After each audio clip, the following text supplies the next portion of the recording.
3 দিন ব্যাপী তাফসিরুল কোরআন মাহফিলের আজকের এই শেষ দিনের শেষ অধিবেশনে প্রধান অতিথি হিসাবে মহাগ্রন্থ আল কোরআন থেকে তাফসির পেশ করার জন্য অনুরোধ জানাচ্ছে বিশ্ববিখ্যাত মুফাসসিরে কোরআন, আন্তর্জাতিক খ্যাতি সম্পন্ন ইসলামী চিন্তাবিদ, মাদ্রাসায়ে বাবুস সালাম, বিমানবন্দর ঢাকার শাইখুল হাদিস, মাদ্রাসায়ে নূরে মদিনা হবিগঞ্জ শায়েস্তাগঞ্জের প্রতিষ্ঠাতা মুহতামিম হযরত মাওলানা নূরুল ইসলাম সাহেব আলীপুরে। হযরতের আলোচ্য বিষয় হচ্ছে কিয়ামতের বিভীষিকা। এই বিষয়ে মহাগ্রন্থ আল কোরআন থেকে তাফসির পেশ করার জন্য হযরতকে অনুরোধ জানাচ্ছে।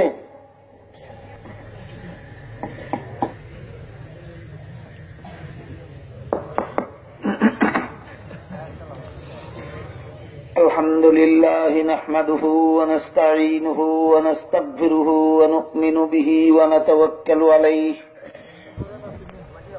ওয়া নাউযু বিল্লাহি মিন শুরুরি আনফুসিনা ওয়া মিন সাইয়্যিআতি আ'মালিনা মান ইয়াহদিহিল্লাহু ফালা মুদিল্লা লাহু ওয়া মান ইউদ্লিলহু ফালা হাদিয়া লাহু ونشهد أن لا إله إلا الله وحده لا شريك له ونشهد أن سيدنا ونبينا ومولانا محمدا عبده ورسوله صلى الله تعالى عليه وعلى آله وأصحابه وبارك وسلم. أما بعد فأعوذ بالله من الشيطان الرجيم. بسم الله الرحمن الرحيم. فأما من ثقلت موازينه فهو في عيشة راضية وأما من خفت موازينه فأمه هاوية وما أدراك ما هي نار حامية. بارك الله لنا ولكم في القرآن العظيم ونفعنا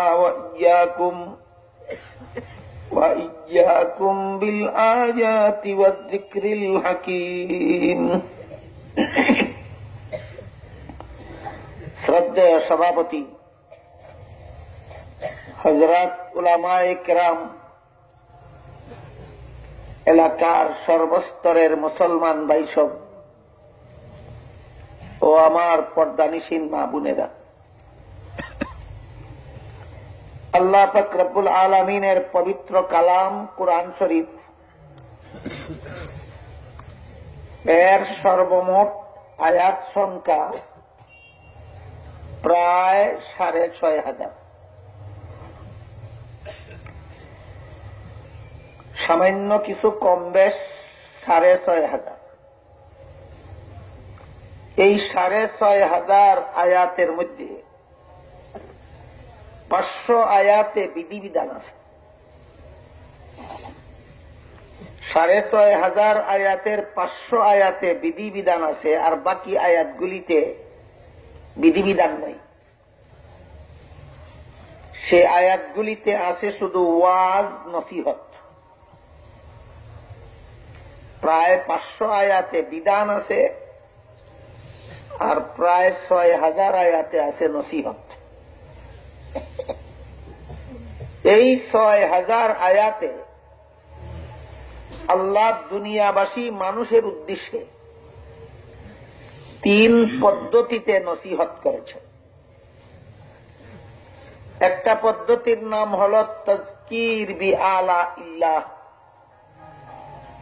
আর একটা পদ্ধতির নাম হল তাজকির বি আইয়ামিল্লাহ, আর একটা পদ্ধতির নাম হল তাজকির বিমা বাদাল মাউত। বাংলায় আল্লাহর কুদরতের বিবরণ দিয়া নসিহত, অতীতের ঘটনাবলীর বিবরণ দিয়ে নসিহত,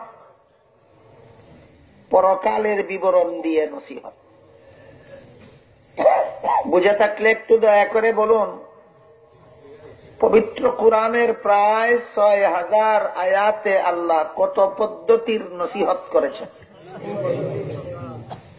৬,০০০ আয়াতে যদি ৩ পদ্ধতিতে নসিহত করা হয়, তাহলে গড়ে এক এক পদ্ধতির নসিহতে কত আয়াত হয়?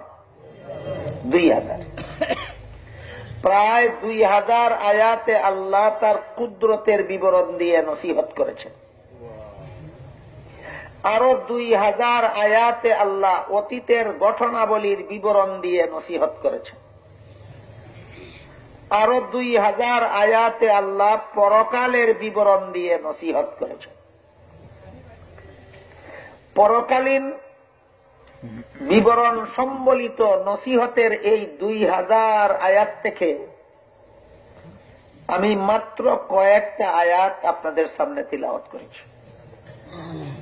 ২,০০০ আয়াতের তাফসীর দূরের কথা, ২,০০০ আয়াতের তরজমা দূরের কথা, ২,০০০ আয়াত তো বাকি রাতে তিলাওয়াত করে শেষ করা যাবে।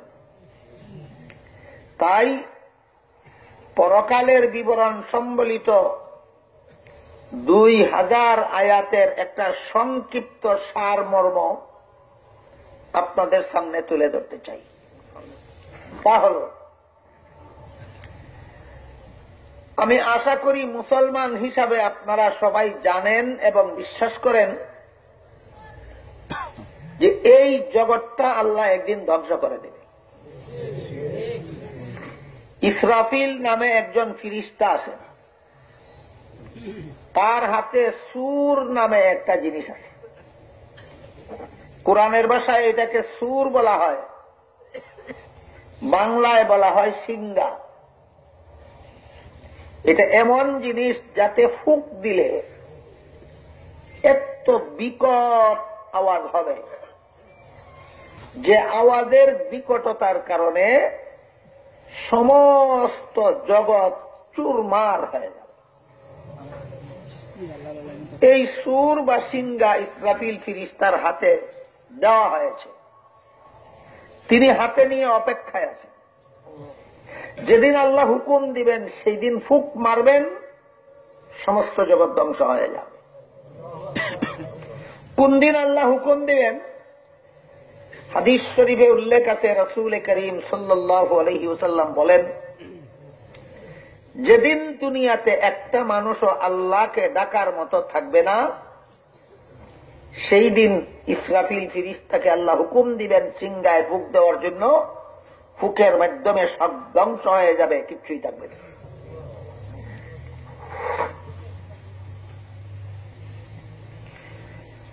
মানুষ পশু সব মরে যাবে, পাহাড়গুলি ধুনা তুলার মতো হয়ে উড়ে যাবে, আসমানগুলি ভেঙ্গে চুরমার হয়ে যাবে, চন্দ্র সূর্য চূর্ণ বিচূর্ণ হয়ে পড়ে যাবে, সাগর পাহাড় সব মিলে একাকার সমতল হয়ে যাবে, একটা মাঠ। তার বেশ কিছুদিন পরে আল্লাহ আবার ইসরাফিলকে হুকুম দিবেন ফুঁক দেওয়ার জন্য। দ্বিতীয় ফুঁকের দ্বারা সমস্ত মানুষের দেহ মাটির নিচে গঠিত হয়ে যাবে। সাথে সাথেই তৃতীয় ফুঁকের আদেশ দিবেন। তৃতীয় ফুঁকের দ্বারা মাটির নিচ থেকে সমস্ত মানুষ শরীরের ধুলাবালু যাচ্ছে যাচ্ছে মাঠে উঠে দাঁড়াবে, দাঁড়িয়ে দেখবে এটাই হাসরের মাঠ।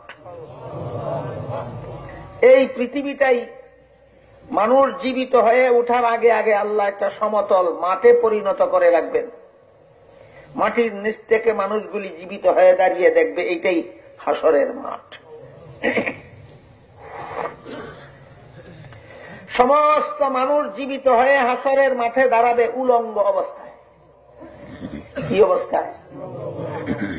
হাদিস শরীফে আল্লাহর রাসূল যখন বলেছিলেন যে হাসরের মাঠে মানুষগুলি উলঙ্গ অবস্থায় দাঁড়াবে, তখন উম্মুল মুমিনিন হযরত আয়েশা রাদিয়াল্লাহু তাআলা আনহা জিজ্ঞাসা করলেন, ওগো আল্লাহর রাসূল, হাসরের মাঠে সারা দুনিয়ার সমস্ত নারী পুরুষ একের সামনে ও পরে উলঙ্গ অবস্থায় দাঁড়াবে, এটা তো বড় লজ্জার কথা।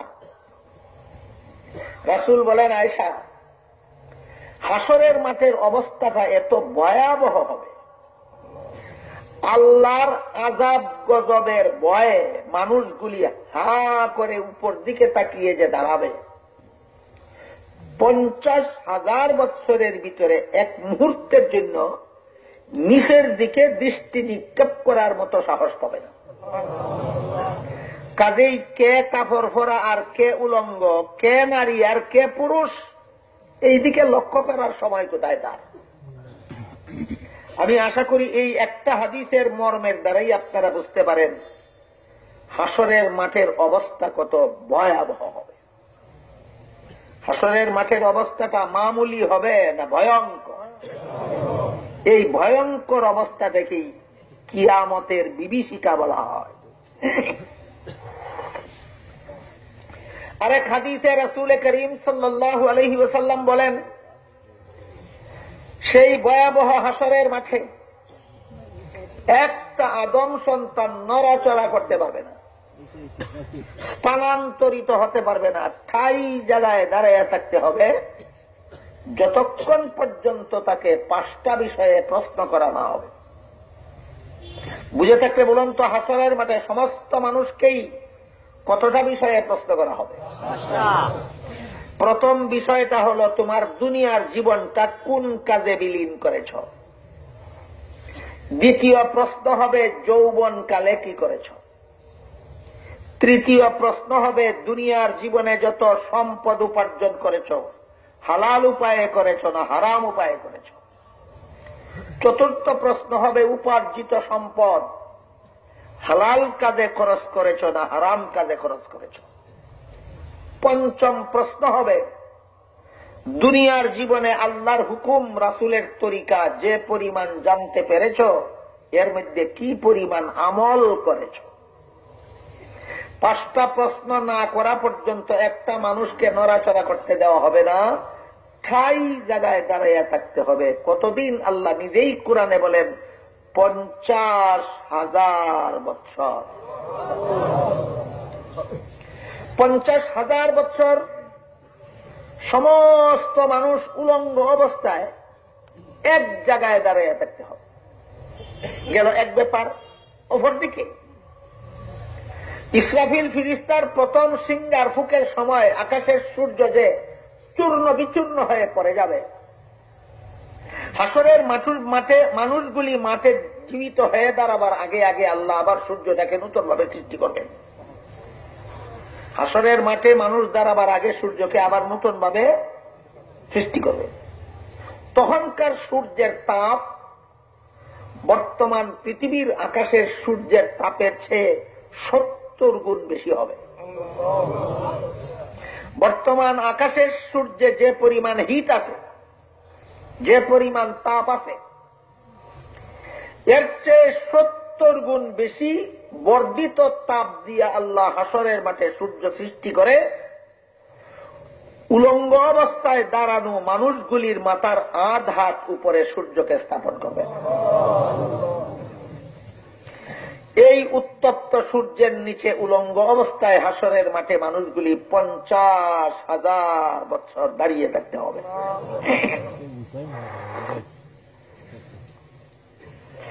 এর এক বিবরণ দিয়ে আল্লাহ পাক রব্বুল আলামিন হাসরের মাঠে সেই ভয়াবহ বিবরণ দিয়ে আল্লাহ এক আয়াতে বলেন,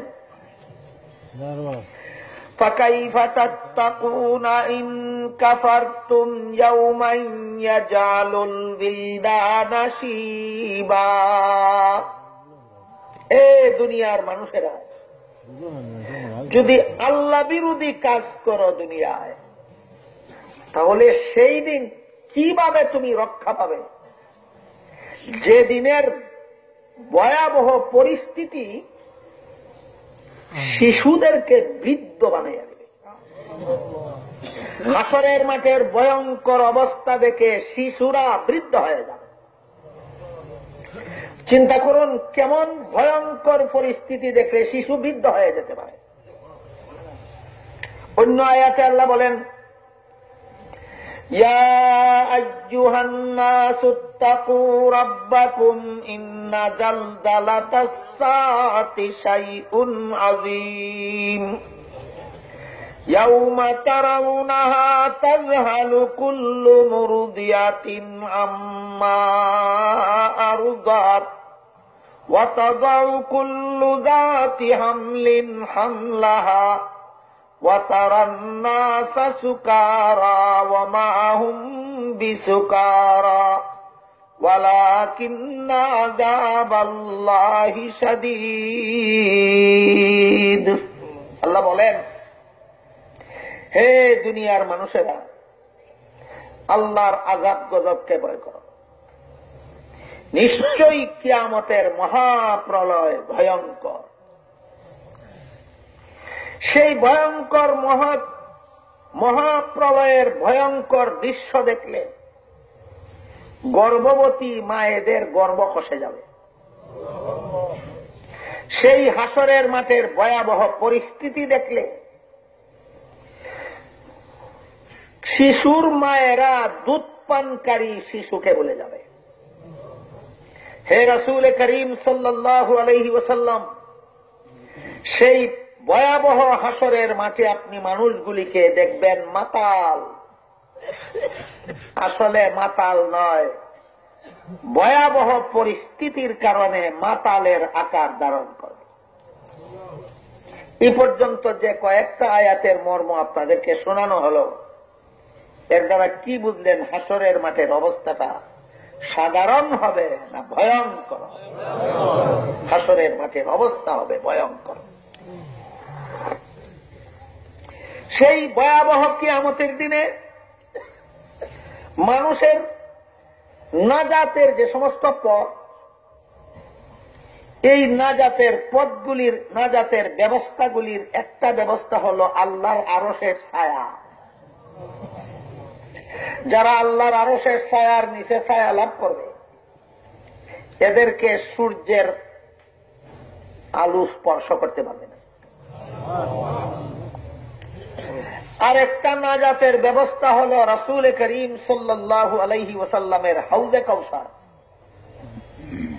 হাদিস শরীফে রাসূল করিম সাল্লাল্লাহু আলাইহি ওয়াসাল্লাম বলেন, হাসরের মাঠে আমার যে উম্মত হাউজে কাউসারের এক বিন্দু পানি পান করতে পারবে, অনন্তকাল পর্যন্ত আর কোনদিন তার পানির পিপাসা হবে না।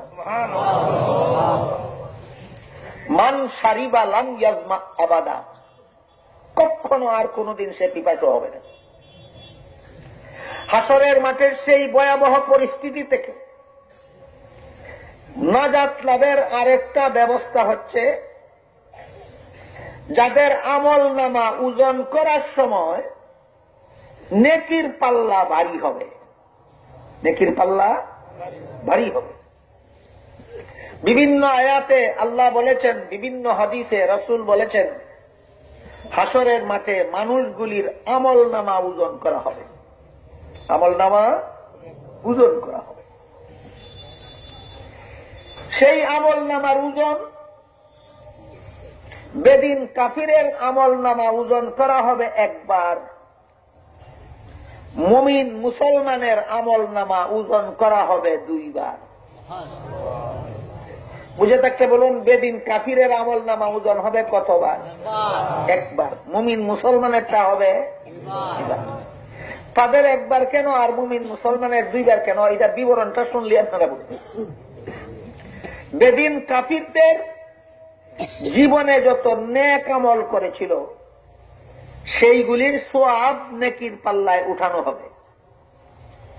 আর আল্লাহর প্রতি যে অবিশ্বাসী ছিল, সেই অবিশ্বাসের একটা গুনার পাল্লায় উঠানো হবে।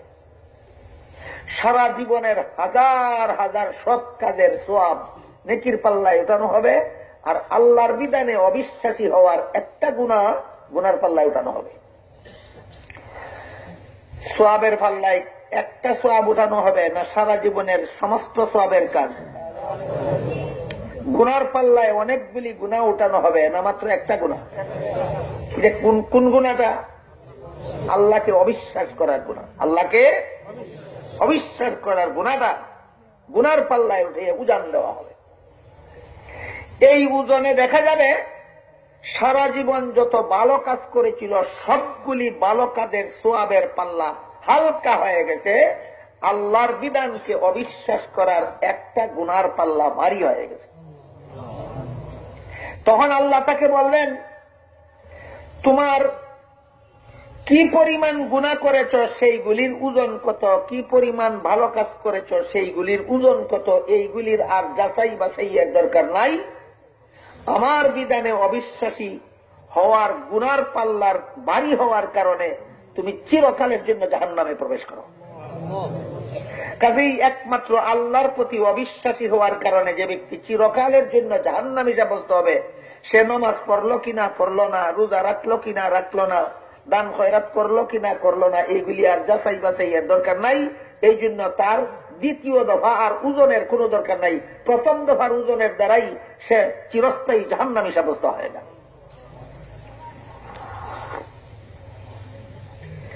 আর মুমিন মুসলমানের আমল নামা বলুন, কথা মনে থাকলে, ওজন হবে কত দফা?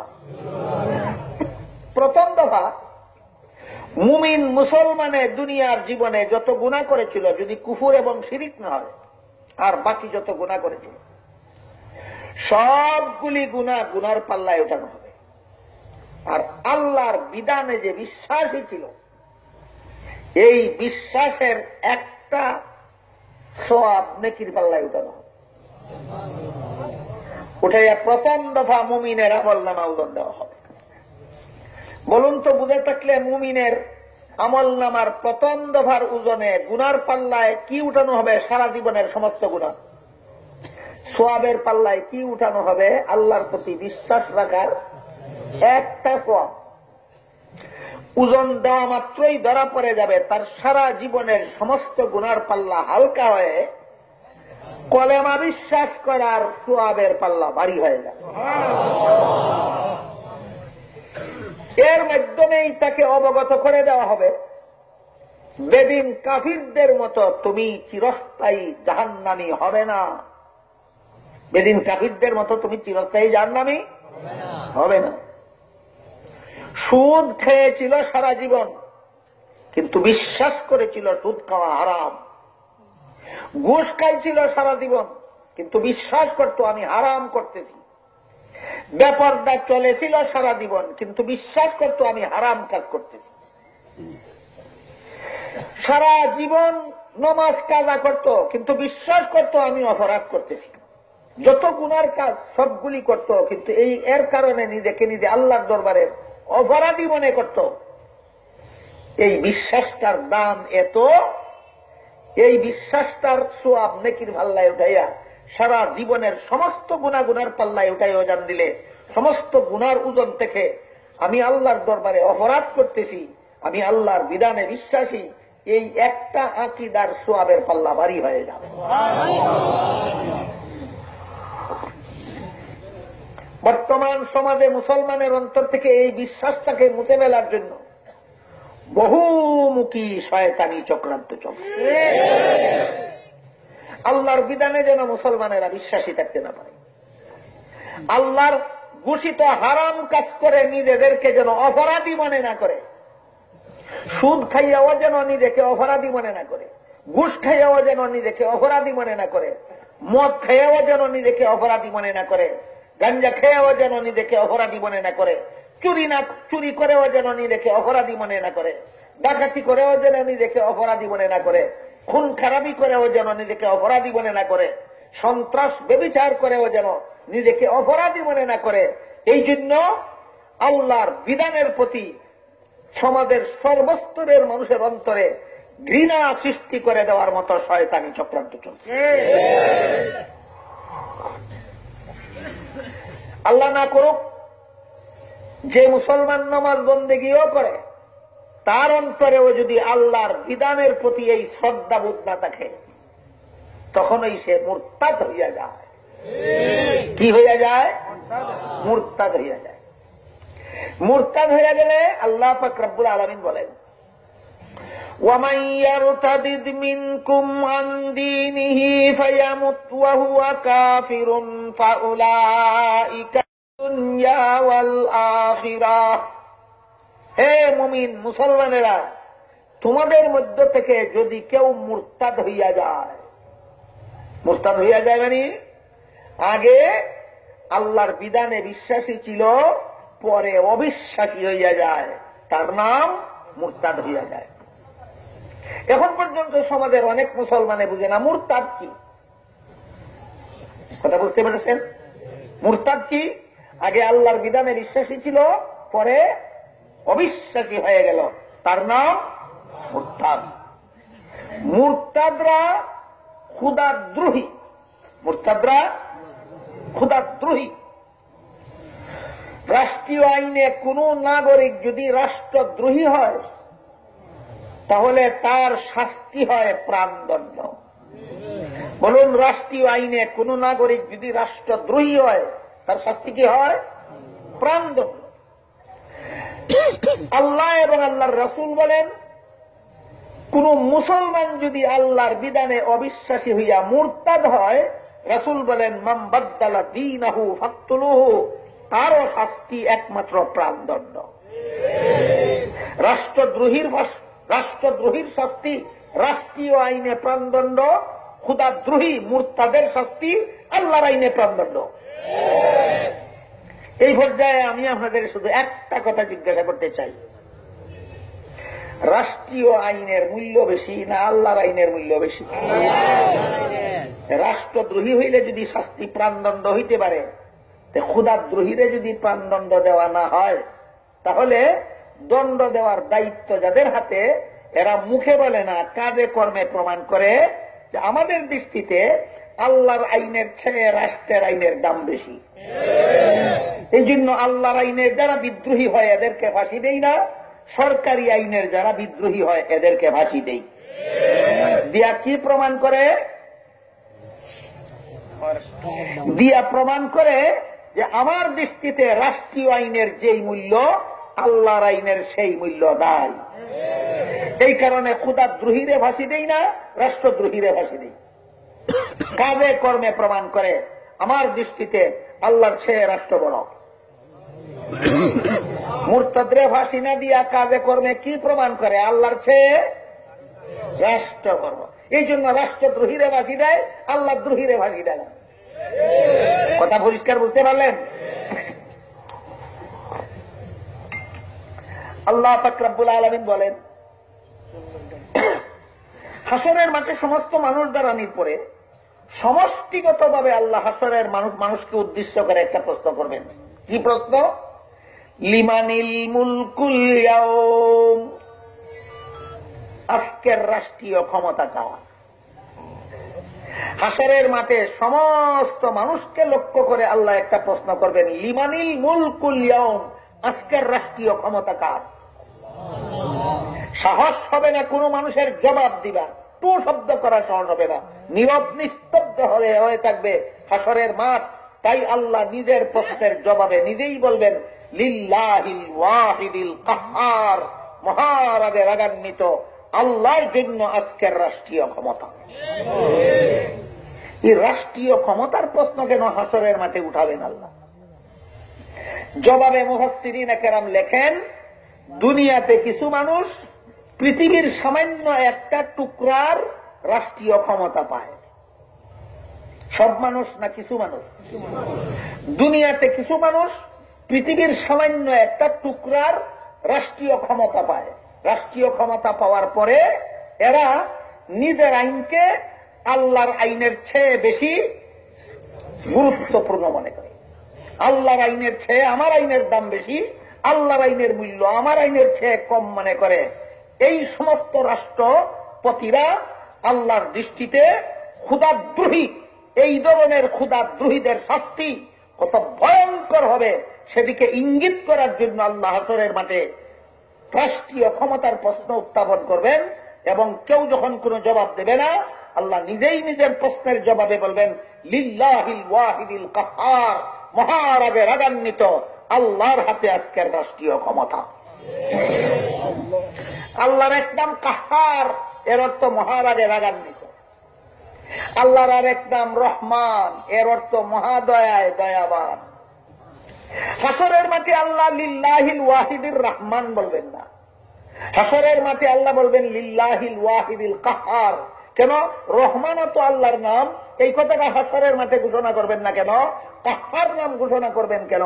প্রশ্নের জবাবে মুফাসসিরিনে কেরাম লেখেন, ওই সমস্ত রাষ্ট্রপতিদের শাস্তি কত ভয়ঙ্কর হবে সেই দিকে ইঙ্গিত করার জন্যই আল্লাহ রহমান নামের ঘোষণা করবেন না, হাসরের মাঠে কাহার নামের ঘোষণা করবেন।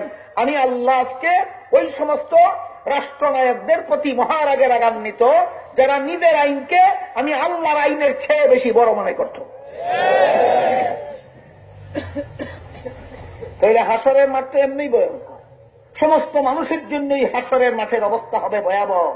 এর মধ্যে মারাত্মকভাবে ভয়াবহ অবস্থা হবে হাসরের মাঠটা ওই সমস্ত রাষ্ট্রনায়কদের জন্য যারা সামান্য এক টুকরা, পৃথিবীর এক টুকরার শাসন ক্ষমতা পাইয়া আল্লাহর আইনের চেয়ে নিজের আইনের গুরুত্ব বেশি দিত।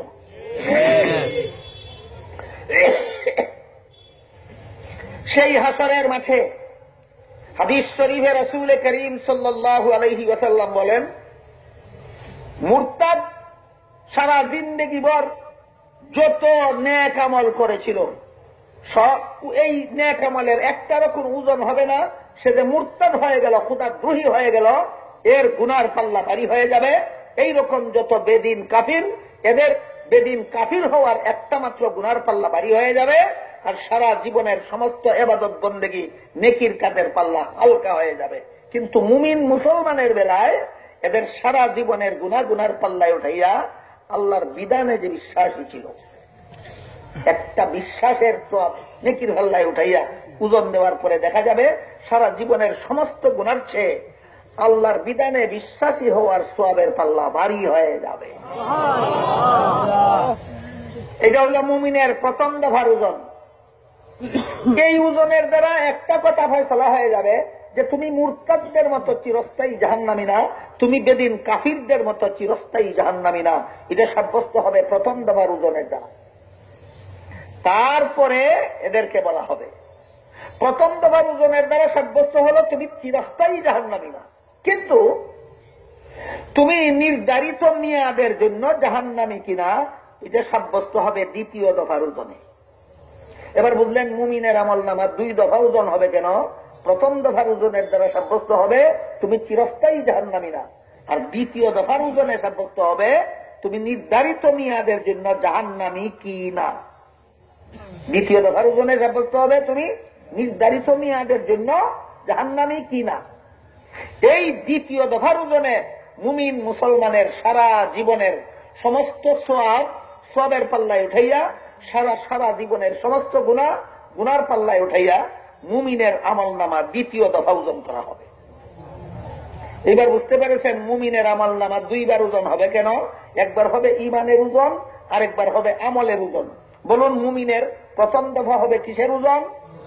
ঈমানের ওজন। দ্বিতীয় দফা হবে আমলের ওজন। বেদিন কাফিরের যেহেতু ঈমানেই নাই, এই কারণে আমলের কোন ওজনই হবে না।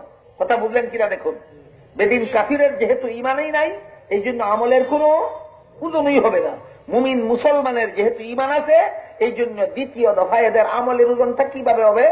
সারা জীবনের সমস্ত সওয়াবগুলি সওয়াবের পাল্লায় উঠাইয়া, সারা জীবনের সমস্ত গুনাহগুলি গুনার পাল্লায় উঠাইয়া দ্বিতীয় দফা মুমিনের আমল নামা ওজন হবে।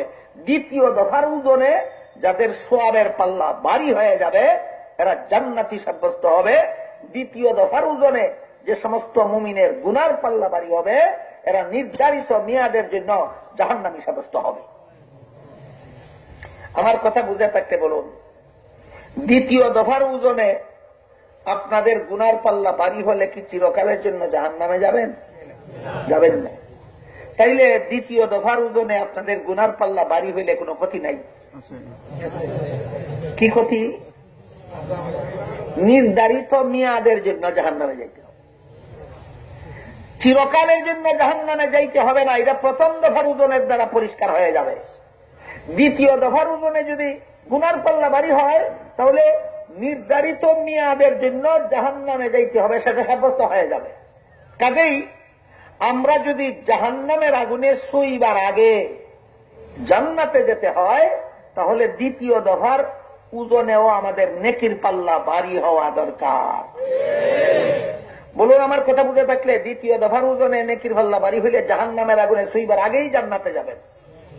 দ্বিতীয় দফার ওজনে নেকির পাল্লা ভারী হইলে জাহান্নামের আগুনে ছুঁইবার আগেই জান্নাতে যাবেন।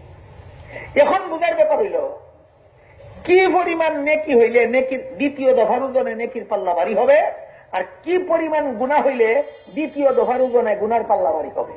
এইটা হলো অত্যন্ত গুরুত্বপূর্ণ ব্যাপার, সর্বস্তরের মুসলমানের জানা দরকার। একজন লোকে মনে মনে হিসাব করে, আজকে সারাদিনে আমি জোহরের নামাজ পড়েছি, আসরের নামাজ পড়েছি, মাগরিবের নামাজ পড়েছি, এশার নামাজ পড়েছি, ফজরের নামাজ পড়িনি। পড়ছে কত বেলা? পড়ছে না কত বেলা? তাইলে তো আমার 4 বেলার নামাজে পড়ছি, ঈদের সবের ভাল্লা, 1 বেলার নামাজে পড়ছি না, ঈদের গুনার ভাল্লার থেকে বাড়ি হবে। এইভাবে অঙ্ক মিলাই আলা হয়। মুফাসসিরিনে কেরাম তাফসীরের কিতাবে লেখেন, তুমি যেইভাবে অঙ্ক মিলাও এইভাবে ওজন হবে না। হাসরের মাঠে সওয়াবের পাল্লা আর গুনার পাল্লা ভারী হওয়ার, ওজনদার হওয়ার অঙ্ক হবে অন্যরকম। অঙ্ক হবে অন্যরকম। সেই অঙ্কটাই আপনাদের অত্যন্ত গুরুত্বপূর্ণ ভাবে বোঝা দরকার। কে কি পরিমাণ সওয়াবের কাজ করলো এই অনুপাতে সওয়াবের পাল্লা ভারী হবে না, কে কি পরিমাণ গুনাহ করলো সেই অনুপাতে গুনার পাল্লা ভারী হবে না। বরং সওয়াবের পাল্লা ভারী হওয়ার জন্য 3টা শর্ত, 3টা কোয়ালিটি থাকতে হবে। যার আমলের মধ্যে 3টা কোয়ালিটি পরিপূর্ণভাবে থাকবে, তার একটা সওয়াবের পাল্লা আরেকজনের সারা জিন্দেগীর সওয়াবের পাল্লার চেয়েও ভারী হবে। এইরকম গুনার পাল্লা ভারী হওয়ার জন্য একটা কোয়ালিটি লাগবে। যার গুনার মধ্যে একটা কোয়ালিটি থাকবে, তার একটা গুনার পাল্লা আরেকজন মুমিনের সারা জিন্দেগীর সমস্ত গুনার পাল্লার চেয়ে ভারী হবে। বলুন, পরিমাণের দ্বারা নেকি বদির পাল্লা ভারী হয় না কোয়ালিটির দ্বারা? নেকির পাল্লা ভারী হওয়ার জন্য কোয়ালিটি কটা লাগে? 3টা। নেকির পাল্লা ভারী হওয়ার জন্য কোয়ালিটি কটা লাগে? 3টা। গুনার পাল্লা ভারী হওয়ার জন্য কোয়ালিটি লাগে একটা। এই 3টা কোয়ালিটি নেকির পাল্লা ভারী হওয়ার জন্য বুঝলেই আপনি টের পাবেন আপনার ওজনদার নেকি করতেছেন না হালকা নেকি করতেছেন। গুনার কোয়ালিটিটা বুঝলেই টের পাবেন আপনি হালকা গুনাহ করতেছেন জীবন ভর না ভারী গুনাহ করতেছেন। এতটুকু টের না হইলে তাফসীর শুনে লাভ কি? টের হইয়া যাওয়া দরকার এখানে যে আমরা জীবন ভর যত সওয়াবের কাজ করতেছি এগুলি খুব ভারী ওজনদার সওয়াবের কাজ করতেছি না হালকা পাতলা সওয়াবের কাজ করতেছি। জীবন ভর যত গুনার কাজ করতেছি ওজনদার ভারী গুনার কাজ করতেছি না হালকা পাতলা গুনার কাজ করতেছি। এইটাই যদি টের না হইলেন তাহলে হাসরের মাঠে নেকি বুদ্ধি ওজনের বিবরণ শুনে লাভ কি? মুফাসসিরিনে কেরাম তাফসীরের কিতাবে লিখেছেন, নেকির পাল্লা ভারী হওয়ার জন্য নেকির মধ্যে যে 3টা কোয়ালিটি লাগবে, এর মধ্যে প্রথম কোয়ালিটির নাম হলো ঈমান। প্রথম কোয়ালিটির নাম হলো ঈমান। ঈমানদারের নেকির পাল্লা ভারী হবে, বেঈমানের নেকির পাল্লার কোনো ওজনই হবে না। 1 নম্বর কোয়ালিটি ঈমান মনে থাকবে। 2 নম্বর সহিহ নিয়ত। সহিহ নিয়তে যদি সওয়াবের কাজ করে এই সওয়াবটা হবে অত্যন্ত ভারী ওজনদার, আর গলত নিয়তে যদি সওয়াবের কাজ করে সওয়াবটা হবে হালকা পাতলা, ওজন হবে না। সহিহ নিয়তের ব্যাখ্যা হল আমি নেক আমল করি শুধুমাত্র আল্লাহকে খুশি করার জন্য, আর কোন মানুষকে খুশি করার জন্য, কোন মানুষকে দেখাবার জন্য যদি নেকের কাজ করে, সওয়াবের কাজ করে, এটা হলো গলত নিয়তে সওয়াবের কাজ করলো। এই কোয়ালিটি নষ্ট হওয়ার কারণে তার সারা জীবনের সওয়াবেরও নেকির পাল্লায় হাসরের মাঠে কোনো ওজন হবে না। বুঝে থাকতে বলুন তো, সওয়াবের পাল্লায় সওয়াব ওজনদার হওয়ার জন্য প্রথম কোয়ালিটিটা কি? ঈমান। দ্বিতীয় কোয়ালিটিটা কি? সহিহ নিয়ত। 3 নম্বর কোয়ালিটিটা হলো নবীর সুন্নত। 3 নম্বর কোয়ালিটিটা হলো নবীর সুন্নত। যার নেক আমল নবীর সুন্নত মতে হবে তার 2 রাকাত নামাজের ওজন যে সারা জীবন ভর নবীর সুন্নত বিবর্জিত নামাজ পড়ে তার সারা জিন্দেগির নামাজেও এত ওজন হবে না সুন্নত মতো যে নামাজ পড়ে তার 2 রাকাত নামাজের যত ওজন হবে। কোয়ালিটিগুলি আমাদের বোঝা দরকার, সারা জীবন ভর কোয়ালিটিগুলি স্মরণ রাখা দরকার। সারা জীবন ভর যত সোয়াবের কাজের তৌফিক আল্লাহ দান করেন, হালকা পাতলা সোয়াবের কাজ করা দরকার না, ওজনদার সোয়াবের কাজ করা দরকার।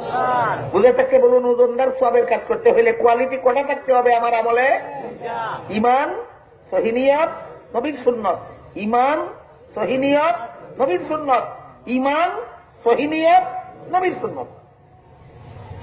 কাদিয়ানীরা ইমান রাখে না বেঈমান? নামাজও পড়ে কিনা, রোজাও রাখে কিনা, হজও করে কিনা? বেঈমানে নামাজ পড়লে, বেঈমানে রোজা রাখলে, বেঈমানে হজ করলে কি হবে? উজু ছাড়া সারা রাত নফল নামাজ পড়লে যা হবে। বলেন, উজু ছাড়া সারা রাত নফল নামাজ পড়লে কি হবে? কোনো কাজ হবে না। ঠিক তেমনি ভাবে কাদিয়ানীরা নামাজ রোজা ইবাদত বন্দেগী করলে কোনো কাজ হবে না, কারণ তার আমল ওজনদার হওয়ার জন্য প্রথম নম্বর কোয়ালিটি নাই। কত নম্বর কোয়ালিটি নাই? প্রথম নম্বর কোয়ালিটি। 2 নম্বর কোয়ালিটি সহিনিয়ত। হাদিস শরীফে উল্লেখ আছে, রাসূল করিম সাল্লাল্লাহু আলাইহি ওয়াসাল্লাম বলেন, হাসরের বিচারে 3 দল ভালো মানুষ নেক আমলওয়ালা জাহান্নামে যাবে সহিনিয়তের অভাবে। 3 দল নেক আমলওয়ালা জাহান্নামে যাবে, 3 দল নেক আমলওয়ালা জাহান্নামে যাবে সহিনিয়তের অভাবে। কত দল? প্রথম দল। রাসূল বলেন, হাসরের মাঠে আল্লাহ একদল শহীদরা জিজ্ঞাসা করবেন, মেহেরবানি করে আপনারা নড়াচড়া করবেন, আমি আর কয়েক মিনিটে কথা শেষ করে দেবো ইনশাআল্লাহ। আল্লাহর রাসূল বলেন, হাসরের মাঠে আল্লাহ একদল শহীদরে জিজ্ঞাসা করবেন, তোমরা কি আমল করেছো? এরা বলবে, আল্লাহ তোমার রাস্তায় জিহাদ করেছি, লড়াই করেছি, গলা কাটাইয়া শহীদ হয়েছি। আল্লাহ ফিরিস্তাকে বলবেন, ফিরিস্তা এই সমস্ত শহীদের ঠ্যাঙ্গে জিঞ্জির দিয়া বান্ধ আর উল্টা হেসাইয়া জাহান্নামে নিয়ে যাও। শহীদরা আল্লাহর কাছে জানতে চাইবে আমাদের কি অপরাধ? আল্লাহ বলবেন, তোমাদের অপরাধ হইল আমলটা ভালো করেছ, কিন্তু আমি আল্লাহকে খুশি করার নিয়তে নয়। সমাজের মানুষ তোমাকে বীর যোদ্ধা বলবে, এই জন্য সমাজের মানুষের কাছ থেকে বীর যোদ্ধা উপাধি পাওয়ার জন্য তুমি যুদ্ধ করেছ, আমি আল্লাহকে খুশি করার জন্য নয়। সুতরাং তোমার মতো শহীদের পুরস্কার আমি আল্লাহর কাছে জাহান্নামের আগুন ছাড়া আর কিছু নাই। তারপরে আল্লাহ রাসূল বলেন, একদল দান খয়রাতকারীকে আল্লাহ জিজ্ঞাসা করবেন হাসরের মাঠে, তোমরা কি করেছ? এরা বলবে, আল্লাহ বড় কষ্ট করে টাকা পয়সা উপার্জন করেছিলাম, কিন্তু এর মধ্যে থেকে অনেকগুলি টাকা পয়সা তোমার রাস্তায় দান খয়রাত করে দিয়েছিলাম। আল্লাহ ফিরিস্তাকে বলবেন, ফিরিস্তা এই দানবীরের পায়ে জিঞ্জির দিয়ে বান্ধো, উল্টা হেসাইয়া জাহান্নামে নিয়ে যাও। দানবীরেরা আল্লাহর কাছে জানতে চাইবে আমাদের কি অপরাধ? আল্লাহ বলবেন, তোমরা দান খয়রাত করেছ, আমি আল্লাহ রাস্তায়, ভালো কথা, আমল ভালো করেছ, কিন্তু আমি আল্লাহকে খুশি করার নিয়ত ছিল না তোমাদের। তোমাদের নিয়ত ছিল মানুষের মারহাবা, ধন্যবাদ পাওয়ার নিয়ত ছিল। এই জন্য তোমাদের মতো দানবীরের পুরস্কার আমি আল্লাহর কাছে জাহান্নামের আগুন ছাড়া আর কিছু নাই। তারপরে রাসূল বলেন, হাসরের মাঠে আল্লাহ একদল আলেমকে জিজ্ঞাসা করবেন, তোমরা কি আমল করেছ? এরা বলবে, আল্লাহ সারা জীবন ভর তোমার বান্দাদেরকে তোমার কথা শোনাইছি, তোমার বান্দাদেরকে তোমার পথে দাওয়াত দিয়েছি। আল্লাহ বলবেন ফিরিস্তাকে, ফিরিস্তা এই সমস্ত আলেমদের পায়ে দুহার জিঞ্জির দিয়ে বাঁধো, উল্টা হেসাইয়া জাহান্নামে নিয়ে যাও। আলেমরা আল্লাহর কাছে জানতে চাইবে আমাদের কি অপরাধ? আল্লাহ বলবেন, তোমরা আমার বান্দাদেরকে আমার পথে দাওয়াত দিয়েছ, ভালো কাজ করেছ, কিন্তু তোমাদের নিয়ত আমি আল্লাহকে খুশি করার নিয়ত ছিল না। তোমাদের নিয়ত ছিল যাদেরকে আমার কথা শোনাও তাদের কাছে তুমি শ্রদ্ধার পাত্র হইয়া থাকবা, তাদের ভক্তি কুড়াবার জন্য তাদেরকে আমার কথা শোনাইছ, তারা তোমারে মারহাবা ধন্যবাদ দেওয়ার জন্য, তারা তোমার ভক্ত হইয়া থাকার জন্য তুমি তাদেরকে আমার কথা শোনাইছ। তোমাদের মতো আলেমের পুরস্কার আমি আল্লাহর কাছে জাহান্নামের আগুন ছাড়া কিছু নাই। হাদিসের মর্ম বুঝে থাকতে বলুন, একদল শহীদ গেল জাহান্নামে, একদল দানবীর গেল জাহান্নামে, একদল আলেম গেল জাহান্নামে। ইমানের অভাবে না নেক আমলের অভাবে না সহিনিয়তের অভাবে? তাহলে নেক আমল ওজনদার হওয়ার জন্য 2 নম্বর কোয়ালিটিটা কি পাইলাম? সহিনিয়ত। 1 নম্বর কোয়ালিটি হলো আমলওয়ালার ইমান থাকতে হবে, 2 নম্বর কোয়ালিটি হলো নিয়ত সহি থাকতে হবে, 3 নম্বর কোয়ালিটি হইল আমলটা নবীর সুন্নত মতে হতে হবে। নবীর সুন্নতের আলোচনা করলে উপায় নাই।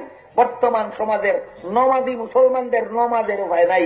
দাঁড়ানির সময় সুন্নত নাই, হাত উঠাইবার সময় সুন্নত নাই, হাত বান্ধার সময় সুন্নত নাই, রুকুত যাওয়ার সময় সুন্নত নাই, সেজদার যাওয়ার সময় সুন্নত নাই, বসার সময় সুন্নত নাই, সালাম ফিরানির সময় সুন্নত নাই। মুফাসসিরিনে কেরাম লিখেছেন, সুন্নত মতো এক ব্যক্তি 2 রাকাত নামাজ পড়লে এই 2 রাকাত নামাজের যে পরিমাণ ওজন হবে নেকির পাল্লায়, সুন্নতের খেলাফ নামাজ যে পড়ে তার সারা জীবনের সমস্ত নামাজেরও ওই পরিমাণ ওজন হবে না নেকির পাল্লায়। আমার কথা বুঝে থাকলে বলুন, আমরা যারা সুন্নতের লক্ষ্য রাখি না নেক আমল করি, আমরা খুব ওজনদার নেক আমল করি না হালকা পাতলা? নেকির পাল্লা হালকা হইলে না যা পাওয়া যাবে হাসরের মাঠে, না ওজনদার হওয়া দরকার? যদি চাই দ্বিতীয় দফার ওজনে আমার নেকির পাল্লা ওজনদার হোক, তাহলে ইমান যেভাবে ঠিক আছে তেমনি ভাবে নিয়ত সহি রাখতে হবে এবং সুন্নত মতো নেক আমল করতে হবে। কি মতো নেক আমল করতে হবে? সুন্নত মতো নেক আমল। গেল সোয়াবের পাল্লা ওজনদার হওয়ার জন্য 3টা কোয়ালিটির দরকার, মনে থাকবে? 3 কোয়ালিটির দরকার। গুনার পাল্লা ভারী হওয়ার জন্য 1টা কোয়ালিটি যথেষ্ট। গুনার পাল্লা ভারী হওয়ার জন্য 1টা কোয়ালিটি যথেষ্ট। কোয়ালিটিটা কি? মুফাসসিরিনে কেরাম তাফসীরের কিতাবে লিখেছেন, গুনার পাল্লা ভারী হওয়ার জন্য 1টা কোয়ালিটি মুমিনের দ্বিতীয় দফার ওজনে, মুমিনের দ্বিতীয় দফার ওজনে, ইমান তো আছেই, প্রথম দফার ওজনেই সাব্যস্ত হয়ে গেছে তার ইমান আছে। মুমিনের দ্বিতীয় দফার ওজনে তার গুনার পাল্লা ভারী হওয়ার জন্য যেই কোয়ালিটিটার দরকার সেটা হইল গুনাহটা বিপদে বইরা করছে না খামখেয়ালি কইরা করছে। দেখো, অনেকে আছে ঠিককে গুনাহ করে, বিপদে হইরা গুনাহ করে, দায়ে হইরা গুনাহ করে, অসুবিধায় হইরা গুনাহ করে। একদিন অসুস্থতার কারণে উঠতে পারলো না, বসতে পারলো না, নামাজ পড়লো না। একদিন দৌড়াইতে দৌড়াইতে গাড়ি ধরতে পারবে না, এই জন্য নামাজ পড়তে পারলো না। আর একদিন উজুর পানি পাইল না, তাই এমন করার ব্যবস্থা হইল না, তালাশ করতে করতে নামাজ পড়তে পারলো না। এই ব্যক্তি সারা জীবন ভর যত নামাজ কাজা করছে সবগুলি কাজা নামাজের গুনার পাল্লায় চললে এত ওজনদার হবে না। যেই লোকটা খামোখা বসে গল্প গুজব করতে করতে নামাজ পড়ছে না, তার একদিন নামাজ না পড়ার গুনার পাল্লা যত ভারী হবে। এবার বলুন, মুমিনের গুনার পাল্লা ভারী হবে কতটা কোয়ালিটির কারণে। এই কোয়ালিটিটার নাম কি? অবহেলা। কোয়ালিটিটার নাম কি? যে যত অবহেলা করে গুনাহ করবে তার গুনার পাল্লা তত ভারী হবে, আর যে যত বিপদে হইরা গুনাহ করবে তার গুনার পাল্লা তত হালকা হবে। আমার কথা বুঝে থাকলে এবার বলুন, আমাদের বর্তমান সমাজের মুসলমানেরা যত সোয়াবের কাজ করে খুব ভারী না হালকা? আর যত গুনাহ করে এগুলি হালকা না ভারী? তাহলে দ্বিতীয় দফার ওজনে দশাটা কি হবে? এই জন্য বলছিলাম টের পাবেন বসা থাকলে কোন আপনাদের আমল নামার ওজনের অবস্থা কেমন, সেটা বুঝতে পেরেছেন? তাই আল্লাহ পাক রব্বুল আলামিন বলেন, فَأَمَّا مَنْ ثَقُلَتْ مَوَازِينُهُ فَهُوَ فِي عِيشَةٍ رَاضِيَةٍ وَأَمَّا مَنْ خَفَّتْ مَوَازِينُهُ فَأُمُّهُ هَاوِيَةٌ وَمَا أَدْرَاكَ مَا هِيَ نَارٌ حَامِيَةٌ। আল্লাহ বলেন, সেই দিন যাদের নেকির পাল্লা ওজনদার হবে জান্নাত হবে তাদের ঠিকানা। সেই দিন যাদের গুনার পাল্লা ভারী হবে জাহান্নাম হবে তার ঠিকানা। বুঝে থাকলে বলুন, আজকে থেকেও আমরা, আগামী দিন থেকেও আমরা হালকা ওজনের সওয়াব করার চেষ্টা করা দরকার না ভারী ওজনের সওয়াব করার চেষ্টা করা দরকার? আগামীকাল থেকেও আমরা ভারী গুনাহ করার চেষ্টা করা দরকার না ভারী গুনার অভ্যাস বর্জন করা দরকার? আমি যেন খামখেয়ালি করে কোনো গুনাহ না করি, আমি যেন উদাসীনতা করে কোনো গুনাহ না করি, আমি যেন অবহেলা করে কোনো গুনাহ না করি, আমি যেন গল্প গুজব করিয়া খেলাধুলা করিয়া নামাজ কাজা না করি। আল্লাহ আপনাদের আমাদের সবাইকে কাল হাসরের সেই মহা কঠিন বিপদের দিনে নেকির পাল্লা ভারী হওয়ার মতো আমল, গুনার পাল্লা হালকা হওয়ার মতো আমল করার তৌফিক দান করুন। সবাই বলুন আমিন। সুবহানা রাব্বিকা রাব্বিল ইজ্জাতি আম্মা ইয়াসিফুন ওয়া সালামুন আলাল মুরসালিন ওয়ালহামদুলিল্লাহি রাব্বিল আলামিন। যারা দুআতে শরীক হবেন বসা থাকুন, আস্তে আস্তে মনে মনে আস্তাগফিরুল্লাহ দুরূদ শরীফ পড়ুন।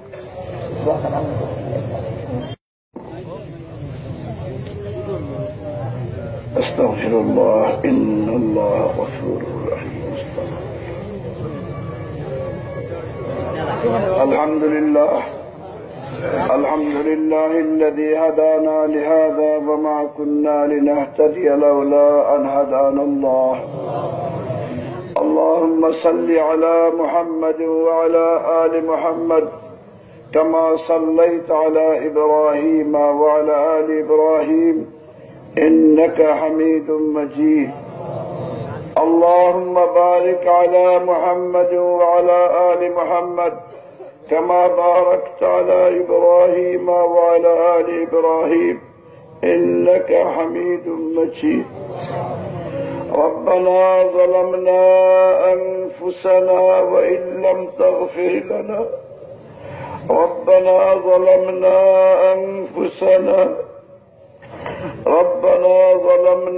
أنفسنا وإن لم تغفر لنا وترحمنا لنكونن من الخاسرين.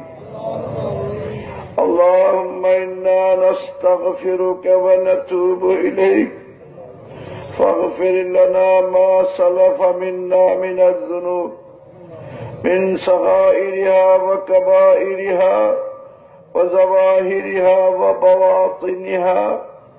اللهم نقنا من الذنوب كما ينقى الثوب الأبيض من الدنس. اللهم باعد بيننا وبين خطايانا كما باعدت بين المشرق والمغرب. يا أكرم الأكرمين يا أرحم الراحمين. يا الله আমরা আমাদের জীবনের সমস্ত গুনাহ খাতা থেকে খালিস অন্তরে তওবা করলাম। ইয়া আল্লাহ, ইয়া আল্লাহ আমাদের তওবাকে কবুল ও মঞ্জুর করুন। সগীরা কবীরা জাহিরা বাতিনা সর্বপ্রকার গুনাহ থেকে ইয়া আল্লাহ আমরা খালিস অন্তরে তওবা করলাম। ইয়া আল্লাহ আমাদের মাফ করুন। ইয়া আকরামাল আকরামিন ইয়া আরহামার রাহিমিন। ইয়া আল্লাহ আমাদের মুর্দেগানকে মাফ করুন। ইয়া আল্লাহ আমরা আমাদের অনেকেরই মা বাবা দুনিয়াতে নেই। ইয়া আল্লাহ يا الله رب ارحمهما كما ربياني صغيرا. رب ارحمهما كما ربياني صغيرا. يا الله আমাদের যাদের মা বাবা উভয় আছেন বা একজন আছেন, ইয়া আল্লাহ সিহহত ও আফিয়তের সাথে ইয়া আল্লাহ দীর্ঘ হায়াত দান করুন। ইয়া আকরামাল আকরামিন ইয়া আরহামার রাহিমিন। ইয়া আল্লাহ আমাদের নেক বানান, আমাদের আওলাদদের নেক বানান। ইয়া আকরাম ইয়া আল্লাহ আমাদের আসাতিজায়ে কেরাম মাশায়েখ বুজুর্গানে দ্বীন ইয়া আল্লাহ যারা দুনিয়া থেকে চলে গেছেন, ইয়া আল্লাহ সবার দরাজাতকে বুলন্দ করুন। ইয়া আল্লাহ শেখ বাগা রহমতুল্লাহ আলাইহি সহ ইয়া আল্লাহ আমাদের আকাবির আসলাম যারা দুনিয়া থেকে চলে গেছেন, ইয়া আল্লাহ তাদের দরাজাতকে বুলন্দ করুন। ইয়া রাব্বাল আলামিন। ইয়া আল্লাহ আমাদের আসাতিজা মুরব্বিয়ান মাশায়েখ যারা এখনো দুনিয়াতে আছেন, ইয়া আল্লাহ তাদের হায়াতে তাইয়্যিবা তাবিলা মুবারাকা দান করুন। ইয়া আকরামাল আকরামিন ইয়া আরহামার রাহিমিন। ইয়া আল্লাহ আমরা যারা হাত উঠিয়েছি, ইয়া আল্লাহ আমাদের কার অন্তরে কি বাসনা আছে আপনি জানেন। ইয়া আল্লাহ আমাদের কার অন্তরে কি মকসুদ আছে আপনি জানেন। ইয়া আল্লাহ আপনার কাছে খুলে বলতে হবে না। ইয়া আল্লাহ আমাদের সবার জায়েজ মাকাসিদ পুরা করে দিন। ইয়া আল্লাহ সবার জায়েজ মাকাসিদ পুরা করে দিন। ইয়া আল্লাহ আমরা কে কোন মুশকিলে আছি, কে কোন সমস্যায় আছি আপনি জানেন। ইয়া আল্লাহ আমাদের সবার মুশকিলাত আসান করে দিন। ইয়া আল্লাহ আমাদেরকে মুশকিল থেকে উদ্ধার করুন। ইয়া আল্লাহ আমরা সবাই তো কম বেশি বিভিন্ন রোগে আক্রান্ত আছি। ইয়া আল্লাহ ইয়া আল্লাহ আমাদেরকে শিফায়ে কামিলা আজিলা ইনায়েত করুন। ইয়া আল্লাহ শিফায়ে কামিলা আজিলা ইনায়েত করুন। ইয়া আকরামাল আকরামিন, ইয়া আরহামার রাহিমিন। ইয়া আল্লাহ এই তাফসীরুল কুরআন মাহফিলকে আপনি কবুল ও মঞ্জুর করুন।